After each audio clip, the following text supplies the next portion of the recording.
What up, y'all? I am your heir, untangling, paperwork handling, real estate advising, former indie wrestler, former police officer, now real estate advisor, stepping into the ring to help you take control of probate.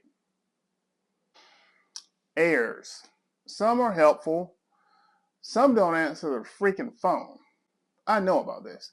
And some, well, refuse to sign anything at all. Now, if you're dealing with a family member who won't cooperate, this video is going to save you months of frustration.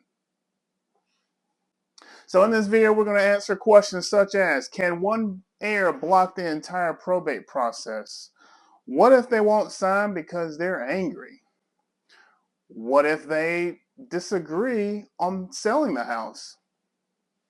Can a judge override them? Also, can an heir lose their share for refusing to cooperate? These questions and more will be answered, so stick around because this one might get messy. Let's talk.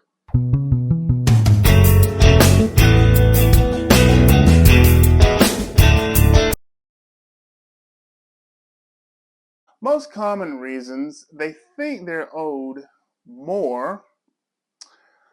Old family drama resurfaces.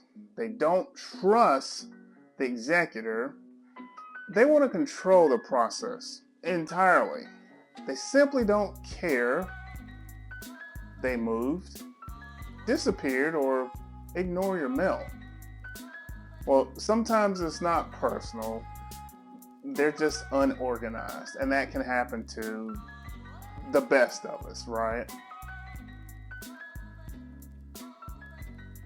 Here's the part most people don't know. Probate does not require unanimous heir approval. Like, you don't need approval to begin. The executor or administrator files the paperwork.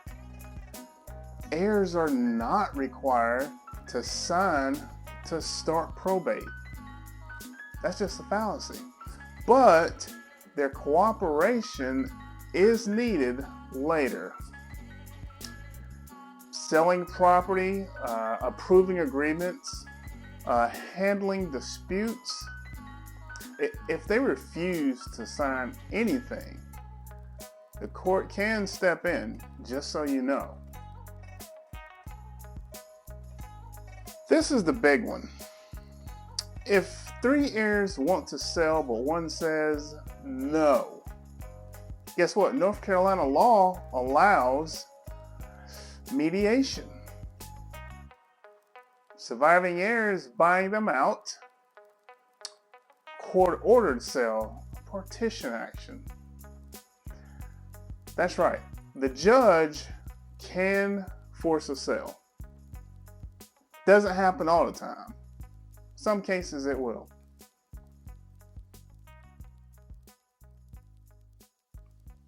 There was a family in Winston-Salem. 4 siblings inherited a home. 3 wanted to sell.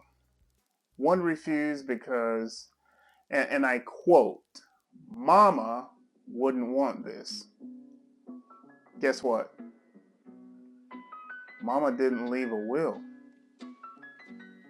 So the law stepped in, and when the law steps in, you usually don't like it. The home eventually sold by court order, but probate dragged an extra 10 months because of 1 person. There's always that one cousin who thinks they run the whole estate. Spoiler, they don't.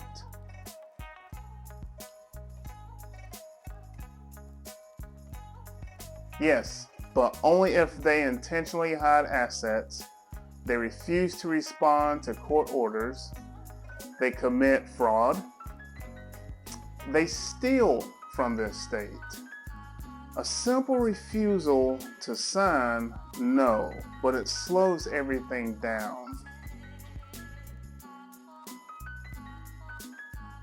If If you've got that heir in your family, the one, that one that's blocking everything, give me a call.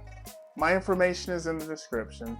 I'll help you navigate the storm without losing your sanity. Oh yeah, drop in the comments, who's the hardest person to deal with in your family? No names, no names. Just, okay, you can drop names. It's not like they'll know anyway. Alright guys, thank you for joining me today. You could have been anywhere in the world, but you chose to be here with me. I greatly appreciate it. Also, if this video helped you out in just a little bit, feel free to like, share, comment, and also subscribe. Now, this is a probate series I'm going to keep doing here. And you can watch the last video if you didn't. That was entitled, How Much Does Probate Cost? And you can check that video now because it's coming up next.